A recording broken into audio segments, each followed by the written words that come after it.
साल 1994 में इटली के मिलान में एक किताब की ऑक्शन चल रही थी और इस ऑक्शन में दुनिया भर से लोग पहुंचे हुए थे।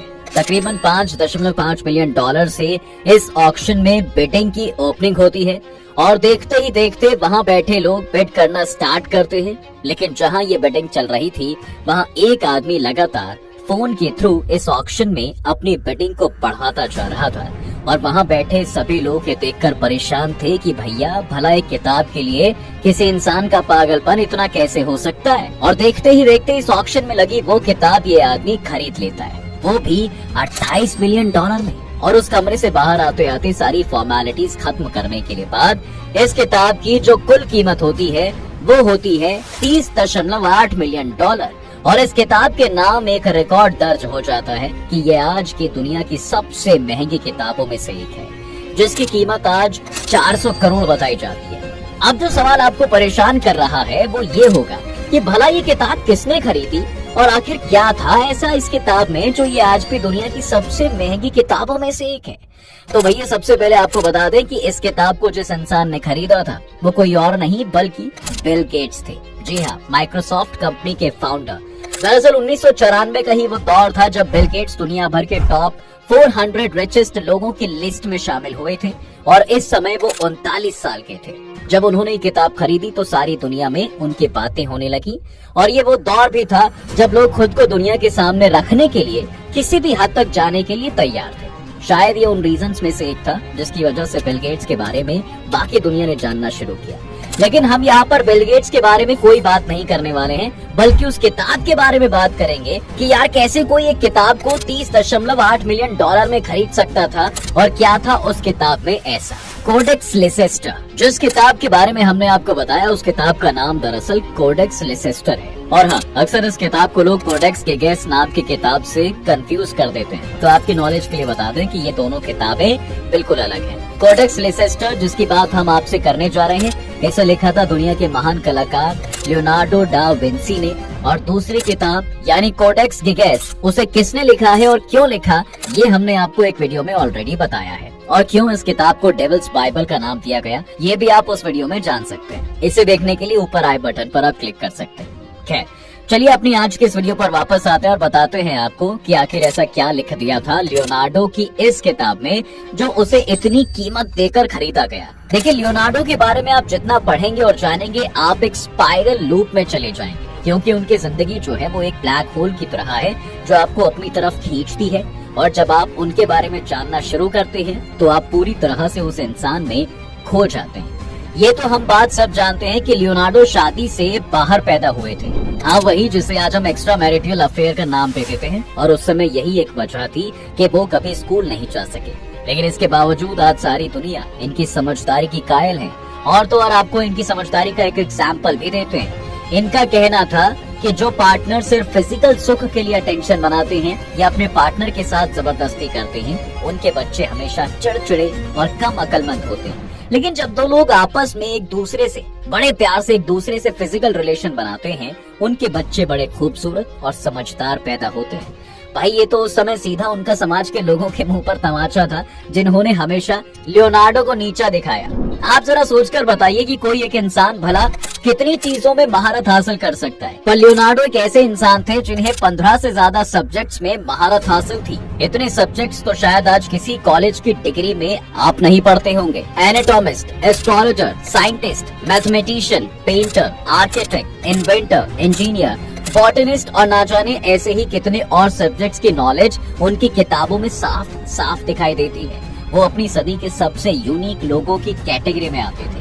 उनका एक बहुत ही फेमस कोट है। उनका कहना था कि जो लोग सफल होते हैं वो कभी बैठकर घटनाओं के होने का इंतजार नहीं करते, बल्कि वो खुद ऐसी घटनाएं पैदा करते हैं कि वो सफल हो पाते हैं। और यकीन मानिए उनके द्वारा बनाई गई मोनालिसा की पेंटिंग तो सिर्फ एक छोटा सा एग्जाम्पल था जो उनकी काबिलियत का सिर्फ एक अंश था, जिसने आज भी लोगों को उस पेंटिंग के ऊपर बहस करने का मौका दिया हुआ है। लेकिन चलिए अब आपको इस किताब के बारे में थोड़ा बताते हैं। देखिए, वैसे तो लियोनार्डो काफी किताबें लिखा करते थे क्योंकि वो इसी तरह के इंसान थे जिसे ऑब्जर्व करना और फिर उस ऑब्जर्वेशन के बाद उससे जुड़े सवाल और फिर उनके जवाब ढूंढकर उन्हें लिखना उन्हें बड़ा पसंद था।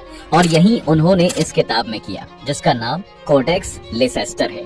इस बुक में लगभग 240 पेजेस हैं, जिसमें 7000 से ज्यादा वर्ड मिरर राइटिंग स्टाइल में लिखे गए हैं, जिन्हें केवल तभी पढ़ा जा सकता है जब पेजेस को रोशनी के सामने रखा जाए। इस बुक में science experiments, astronomy, complex mathematics solution से लेकर लियोनार्डो की टू डू लिस्ट तक के बारे में सब कुछ लिखा हुआ है। इस किताब को आप ध्यान से देखेंगे तो आपको जो चीज सबसे पहले नोटिस होगी या होनी चाहिए वो ये है कि कलाकार कितना समझदार हो सकता है, क्योंकि उन्होंने इस किताब के इंच इंच को इतना सही तरीके से इस्तेमाल किया है कि भैया आपको पूरी किताब में कहीं भी बिना वजह कोई खाली जगह नहीं मिलने वाली, जिसका शायद सबसे बड़ा रीजन यही रहा होगा कि उस समय पेपर की काफी कमी हुआ करती थी, जिसके चलते उन्होंने कुछ इस तरह हर एक पेज को उसकी क्षमता तक का यूज किया है। जब भी किसी इंसान से जुड़ी हुई किताब मिलती है तो ये किताब एक तस्वीर की तरह होती है जो बताती है कि जिसने ये किताब लिखी कि वो क्या सोचता था, कैसे सोचता था और वो कैसे समाज में रहता था और वो क्या करने की काबिलियत रखता था। और शायद ये किताब भी लियोनार्डो की दुनिया के बारे में कई चीजें बताती है, जो अपने आप में बताता है कि इंसानी दिमाग एक्चुअली में कैसे एक पूरी दुनिया को बदल कर रख सकता है। कोडेक्स लिसेस्टर नाम की इस बुक में आप एक चीज देखेंगे तो जिस चीज की आपको सबसे ज्यादा पिक्चर देखने को मिलेगी वो है वाटर फ्लो सिस्टम, और आप इस एक्ट को देखकर हैरान हो जाएंगे क्योंकि ये हूबहू बिल्कुल ओरिजिनल फील देता है। और आप यकीन मानिए ये 500 साल पुरानी आर्ट है।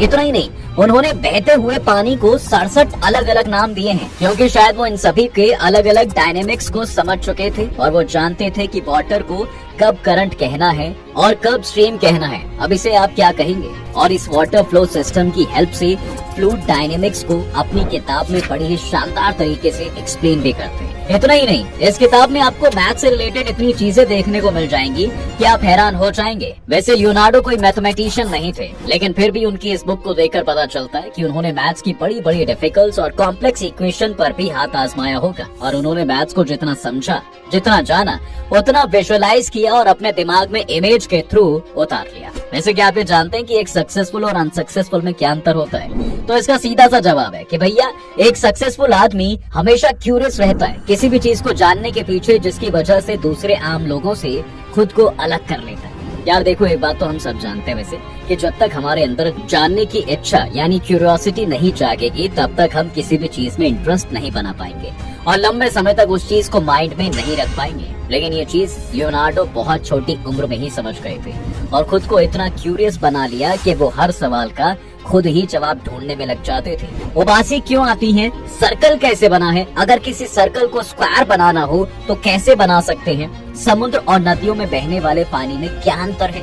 और तो और जमीन पर रहने वाले जानवरों से लेकर आसमान में घटने वाली साइंटिफिक घटनाओं के लिए वो इतने क्यूरियस रहते थे यार कि अपनी बुक में इसके डायग्राम्स बनाकर इन्हें प्रूफ करते रहते थे। लियोनार्डो का एनाटॉमी से अलग ही लेवल पर प्यार था, और ये देखिए उनकी इस किताब में अगर आप ध्यान से देखेंगे तो पता चलेगा कि उन्होंने कैसे इंसानी चेहरे के पीछे यूज किए जाने वाले हर मसल और नर्व्स के बारे में पूरी जानकारी इकट्ठी की और हर एक मसल के बारे में एक्सप्लेनेशन भी दी है। हाँ, इस किताब में एक ऐसी तस्वीर भी है जिसकी चर्चा आज पूरी दुनिया करती है और ये लोगों के बहस का मुद्दा भी है। वही तस्वीर किसी और की नहीं है बल्कि मोनालिसा की है।